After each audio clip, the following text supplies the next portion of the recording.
Assalamualaikum warahmatullahi wabarakatuh. Selamat pagi anak-anakku sekalian. Materi kita hari ini yaitu tentang masuk dan berkembangnya agama Islam di Nusantara.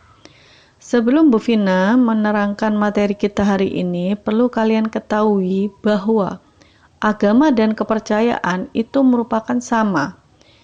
Kepercayaan yang ada di Indonesia pertama kali yaitu pada masa purba sudah mengenal sistem animisme dan dinamisme. Yang kedua, baru pada abad keempat sebelum Masehi, masuklah agama Hindu dan Buddha dengan adanya sebuah prasasti Yupa pada kerajaan Kutai.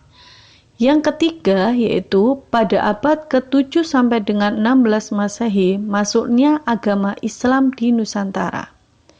Yang keempat, pada abad ke-17 sampai 19 Masehi, masuknya agama Nasrani. Ada Katolik dan Protestan. Oke, kita mulai untuk materi kita hari ini, yaitu tentang kedatangan dan perkembangan Islam di Indonesia, terjadi pada abad ke-7 sampai 16 Masehi. Kedatangan Islam ke Nusantara itu terjadi ada 3 teori. Yang pertama ada teori Gujarat, Persia, dan Mekah. Dan ini merupakan simbol dari masing-masing negara yang datang ke Nusantara. Disebut sebagai teori Gujarat karena berasal dari negara Gujarat atau India. Disebut sebagai teori Persia karena berasal dari Persia dan Iran. Begitupun juga teori Mekah berasal dari Mekah. Nah, oke. Untuk ini adalah penyebaran daripada agama Islam di Nusantara. Nah, bagaimana teori-teori itu bisa masuk ke Nusantara? Itu bisa melalui perdagangan, perkawinan, perkampungan, dakwah. Nah, Islam melalui dakwah itu dilakukan oleh para da'i atau utusan Allah atau wali Allah. Nah, utusannya itu pertama kali yaitu Sultan Muhammad I yang datang ke Pulau Jawa ini sebagai perintis Wali Songo yang umumnya singgah melalui Pasai. Pasai itu adalah sebuah kesultanan pertama di Indonesia. Namanya Samudra Pasai.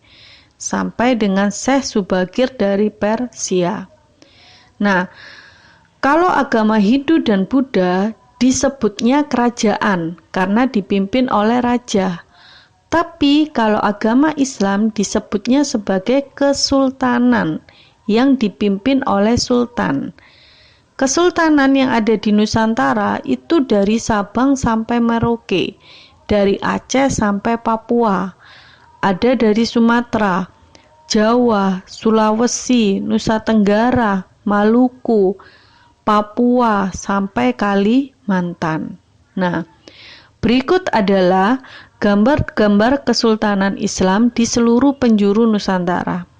Kalian bisa lihat dan kalian bisa cermati. Oke, untuk pertemuan berikutnya, kita akan bahas tentang pengaruh dan jejak Islam di Nusantara. Nah, dari sini kalian akan bisa mengetahui bagaimana arsitektur kuno dari masjid, makam, dan istana.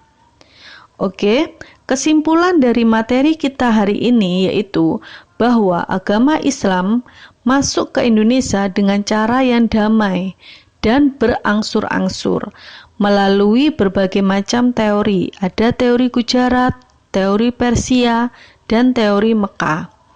Nah, melalui apa? Melalui perdagangan, melalui dakwah, perkawinan, sehingga bisa dianut oleh masyarakat Indonesia. Karena Islam sendiri untuk bisa masuk ke agama Islam itu sangat mudah dengan mengucapkan 2 kalimat syahadat. Nah, dengan adanya banyaknya orang-orang Islam di Nusantara, maka timbullah kesultanan yang dipimpin oleh sultan.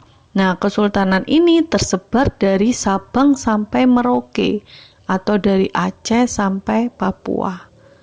Oke, terima kasih penjelasan hari ini.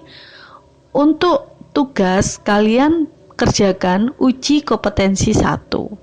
Silakan dikirim ke WA group berupa fotonya. Oke, terima kasih. Wassalam.